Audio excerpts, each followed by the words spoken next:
So broadly speaking, this ABCD approach, asset-based community development, refers to this kind of idea of focusing on assets rather than deficits of communities. This often terms of, what's strong, not what's wrong. So this kind of flips things, because quite often many communities, especially the communities that local authorities should be supporting and working with most closely, are too often labelled through their deficits, such as poverty, unemployment, antisocial behaviour, for example. All communities have skills, capacities, assets, particular ways of seeing and knowing their community. So it flips that to recognise this sort of rooted and place-based understanding of people's communities and their relationships within those communities to build upon that.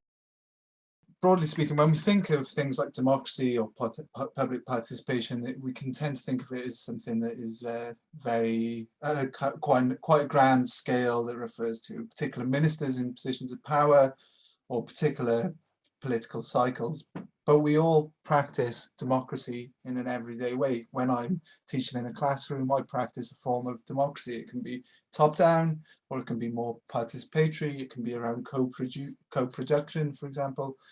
So democracy is meant in this way that is a process rather than something that is more static.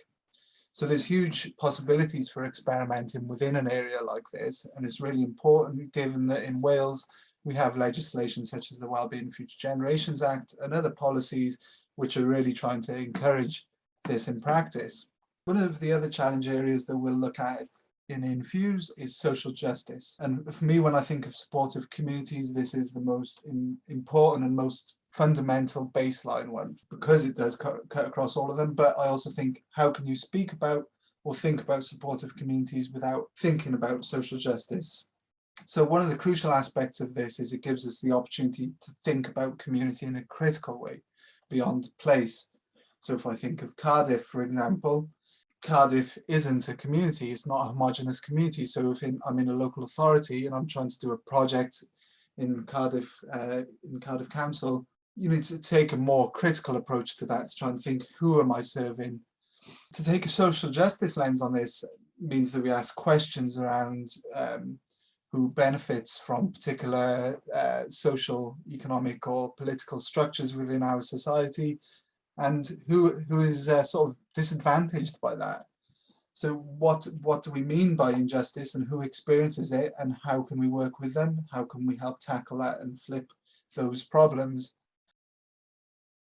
So the foundational economy refers to the infrastructure of our everyday life. We're talking about food, care, social and healthcare, housing, energy, education, but also the material infrastructure, pipes and utility systems that connect to our houses. This is a really interesting area because the sort of mundanity of it means that it's often overlooked within sort of orthodox economic thinking, which is tied to ideas of growth, profit and GDP. But these are really problematic ways of measuring things that we all depend upon in our everyday life, and we need to think about how we deliver these things in ways that are more sustainable, more inclusive, and that meet people's needs.